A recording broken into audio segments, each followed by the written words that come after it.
Hello and welcome back to Sports Stars Unplugged, powered by PainPod. And I'm so excited to get chatting to my next guest. Jake Doran, you're a runner. You run real fast. That's kind of what you do, huh? I'm a sprinter. Is there a difference? It is.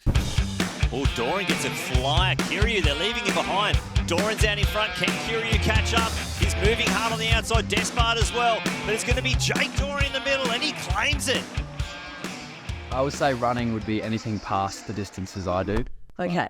If you were trying to run at my speed any further than I do, you'd be pretty tuckered. Okay, so what are your specialties? So I sprint mainly the 100 metres and the 200 metres. I'm also a member of the Australian 4x100 metre relay squad.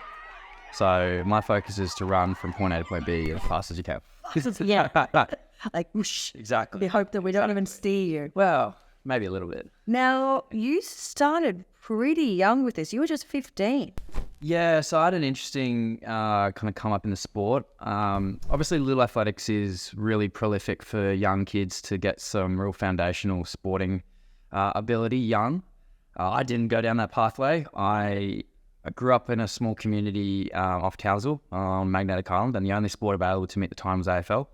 So I did AFL and surf lifesaving for my formative years, and then kind of transitioned out of surf to rugby union. So my dad's a big rugby union fan, came to Australia with the sport. So I was really chasing rugby union as my main sport at the time. And then unfortunately got derailed with a few injuries and kind of in that transitional phase throughout the later years of high school going, oh, well, what sport do I want to do on the side of everything else? And yeah, unfortunately, the door closed on rugby, but pretty much 3 months later, the door opened on track and field. And yeah, from there, it really took off. And within, 2-3 years after that point, I was really solidified at quite a high level. So did someone spot you and go, there's something about him?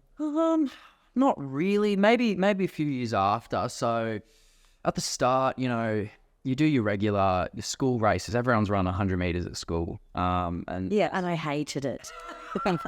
See, I'm as competitive as can be. So even when I was slow, I loved it because I wanted to be as quick as the guy next to me and a bit quicker. So no, I did my school races and I thought, okay, kind of year 9, year 10, I'm pretty good at this. And so I took that to the state level. Yeah, got my ass handed to me. But that's also important. That's sport, exactly. I wasn't the best from the get go. So yeah, found myself in a new sport that I needed to learn how to be competitive in. And kind of as I went to my first national championships when I was a young kid at 16, that's when I found my current coach. So we've been together for 7 years now. Wow. And pretty much within 6 months of working with him, I broke a state record. Within 18 months of working with him, I broke a national record and then was making my first senior team. So it just really took off. Amazing. How important is it to have that great relationship with the coach? Massively. I think for me, sprinting is very niche. It's a very niche skill. You see guys trying to get faster in all kinds of different sports, but getting those real 1%ers of speed down pat, that's really specific. So for me to find someone that is as well versed in the sport as my coach Paul is, and has a really quality relationship with me that we've built over the years, is realistically a main reason why I'm performing so well all these years later. So what have been your career highlights so far? Oh, it's been quite a long and spotted career so far. Like I said, I broke a national record when I was 17. So I currently hold the national and Oceania junior 100 metre record. So I'm still quite proud of that. As you should be. Thank you. So that really made me one of the fastest teenagers of all time, which is really exciting when I accomplished that in Finland in 2018.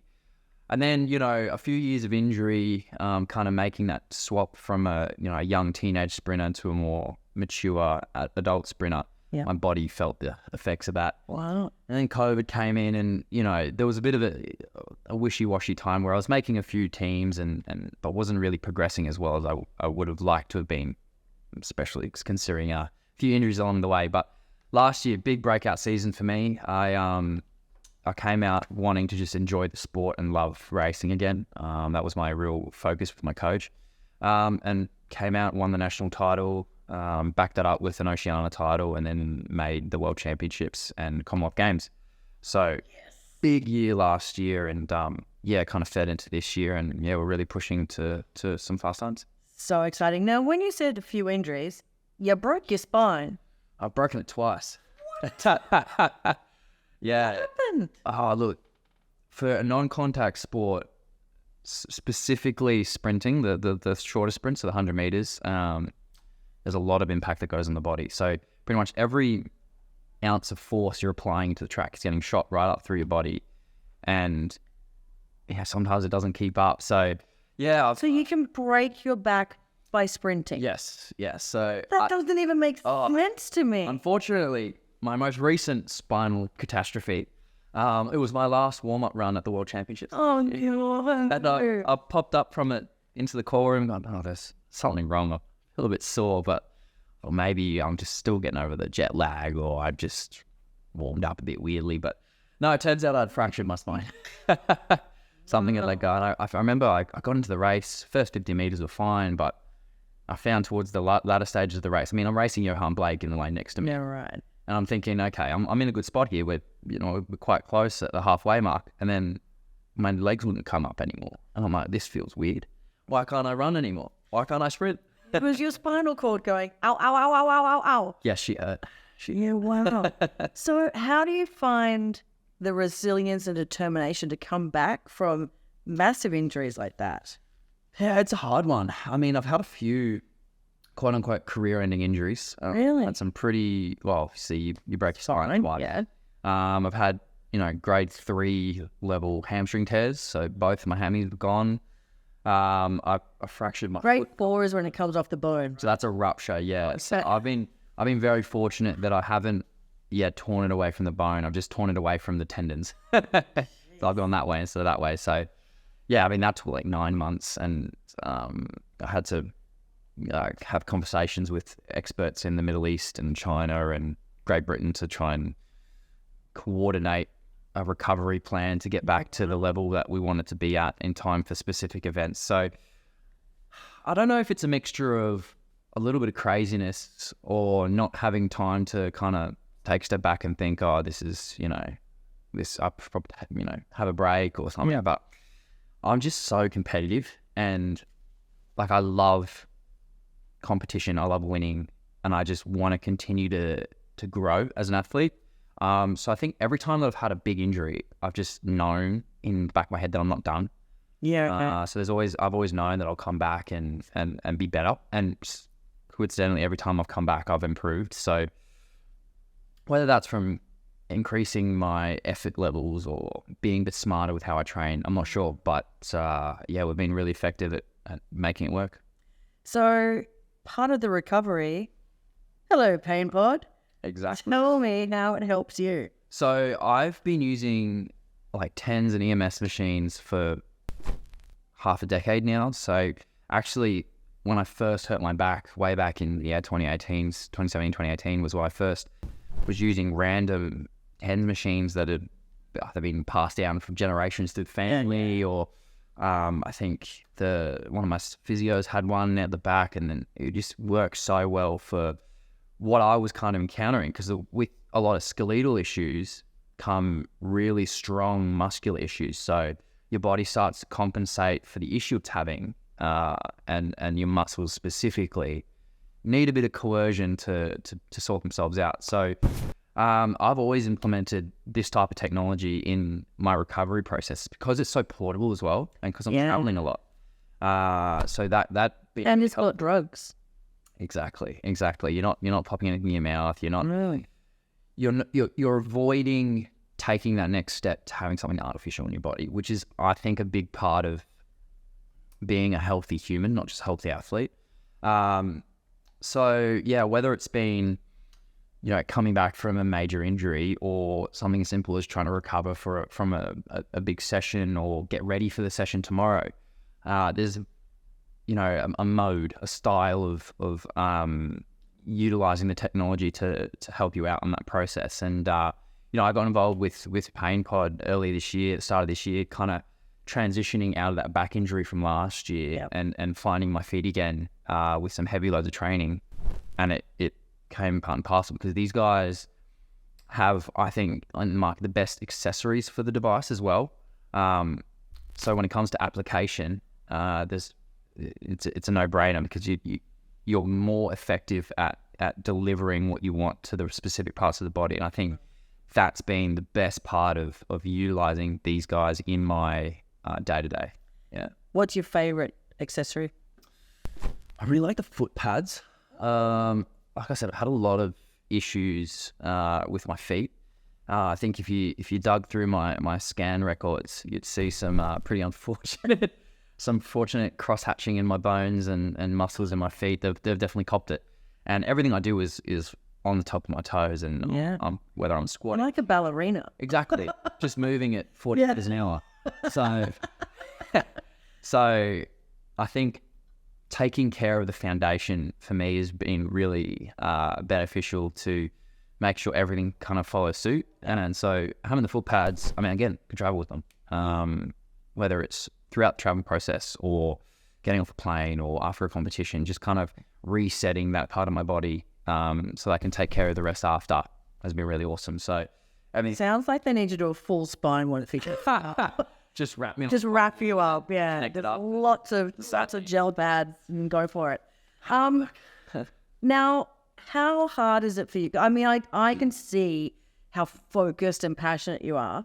How hard is it for you to actually make sure that you maintain some life-work balance? Oh, I think that's a really interesting question that honestly I'd say most of my contemporaries just struggle with. I don't think there is the right answer because I wouldn't say that anyone that has been successful in high-level sport in general, specifically individual sport, has found that winning formula because you got to give so much yourself. Like I would say sacrificed my youth to this sport, whether that's been, 6 months at a time, couch ridden because I'm injured or, not being able to go out with your friends or whatever. Like those are the choices you make. And I think those affect the regular balance you would see from a normal person. But these are choices we make willingly. And I think the balance we find as a result is a willing choice. You'll get your balance down the track. All right, sure. We'll look forward for that. But Yeah. for right now, you just have to be so focused to be the best in the world at what you're doing. I mean, yeah, you're talking about hundredths of a second for my stuff or centimeters for some of my friends. And, that there's so much that goes into that. And yeah, you can't take any missteps. And work-life balance doesn't really exist sometimes, but I mean, I get to run in front of tens of thousands of people, so that's pretty cool. That's pretty Yeah. That must be a bit of a buzz. It's definitely a buzz. Yeah, for sure. So, where will we see you next? Hopefully, the big stage next year is the Olympics. So that's really the last box I have to tick. Like I said, I broke my foot the last Olympic cycle and fell out literally 2 weeks before the deadline date. And that's how close it can come down to. So for me, next year, a couple of big comps. Obviously, Olympic Games is the culmination of all of them. I'm trying to defend my Oceania title next year. Myself and my boys in the relay team will be competing at the World Relay Championships in the Bahamas next year. So Fun. I know. Not a location. Yeah, so I've been there before for a comp, luckily enough. And yeah, I mean, I'm mixing a bit of beach time with some track time. So I won't complain too much about that one. But no, so big year, I think, for track and field in general. And I'm hoping to be a real big player in that and bring my A game and compete at the Olympic Games. I think it's going to be really cool. You will. I can't wait to see you there. I'll be cheering you on. Just one final question. If you could go back to a younger you and give yourself some advice, what would you say? Ooh, I think to go back to a younger me in this frame of mind. So going back to that, 16, 17-year-old kid who's just made the step to, a world-class sprinter, so young, but then hit his first hurdle and had his first few major injuries. Again, so young when you don't have the maturity of an adult yet. Just stick at it and do the work. Like commit to the process. We really reiterate trusting the process in a lot of our training programs. So yeah, just sticking to it, trusting your mentors, and just knowing that the grass will be greener once you come out the other side. And it's not the be all and end all in that moment. There's better times to come. Like, when I was first in those major injuries, I didn't know I had a couple national titles coming my way. It all seemed doom and gloom. But now we're on the other side. I've run at a few majors. I'm one of the few, Australian men who's competed in the 100 metres. And, that's all come after these massive injuries. So just stick at it, believe in the process, and, it'll be sweet. Well, I can't wait to see you competing, soaking up the crowd, having the best time. But I'm also going to make a prediction. I think after you get tired of sprinting, I think you'll be a good commentator. Oh, I'll be. So I would consider Bruce McAvaney a friend of mine. I love Bruce. Yeah. He is one of the most influential voices in sport. Yeah. I would love to be able to do what he does. And you see Shervo now on the big screen. I was throwing him a few jabs when he got that gig with Sunrise, and you David Koch. But who knows? Maybe one day I do like having young people, and if I can talk about sport for a living, wow, what a job. Love it. Oh, I'll be watching. Thank you so much for your time. No, thank you so much.